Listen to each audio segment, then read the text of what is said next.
সুপ্রভাত বন্ধুরা, আজকে 16ই ফেব্রুয়ারি 2025। বৃন্দাবনে আছি।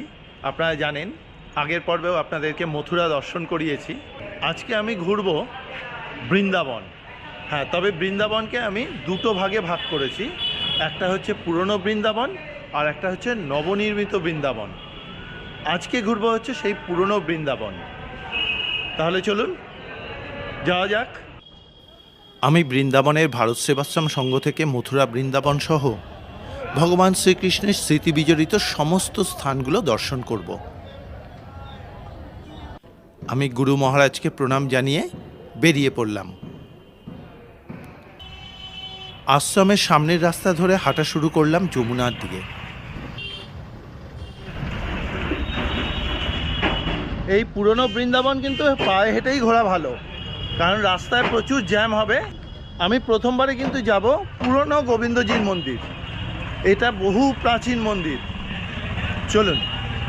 হেঁটে মিনিট 15-র মধ্যেই পৌঁছে গেলাম পুরনো গোবিন্দজির মন্দিরের সামনে। দেখলাম তখন দলে দলে ভক্তজন বৃন্দাবন পরিক্রমায় বেরিয়ে পড়েছেন। এই এসে পৌঁছে গেলাম পুরনো গোবিন্দজির মন্দিরে। চলুন ভেতরটা দর্শন করে আসি। এই মন্দিরটি আগে 7 তলা ছিল, এখন মাত্র 3টি তলা অবশিষ্ট রয়েছে। এই মন্দিরটি রাজা ভগবান দাসের পুত্র রাজা মানসিংহের দ্বারা নির্মিত হয়েছিল। মন্দিরটি তৈরির সময় রূপ গোস্বামী এবং সনাতন গোস্বামী নামে 2 বৈষ্ণব গুরুর তত্ত্বাবধানে তৈরি করা হয়েছিল। পরবর্তীকালে মোগল সম্রাট ঔরঙ্গজেবের আমলে মন্দিরটি ধ্বংস করা হয়। পুরো মন্দিরটি লাল বেলে পাথর দিয়ে তৈরি করা হয়েছে।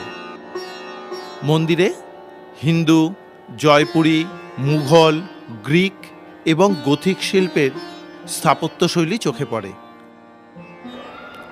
আমি আস্তে আস্তে মন্দির কক্ষে ঢুকে পড়লাম। মন্দিরের গর্ভগৃহে শ্রীরাধা এবং ভগবান শ্রীকৃষ্ণ পূজিত হচ্ছেন। আমি মূল মন্দিরে প্রবেশ করলাম। বিরাট বড় মন্দির কক্ষ জুড়ে অপূর্ব সুন্দর কারুকার্য করা রয়েছে।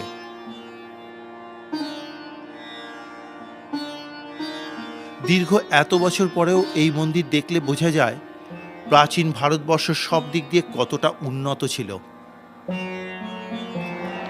পুরো মন্দির চত্বর জুড়ে ভক্তদের ভিড়। সবার মুখে একই কথা,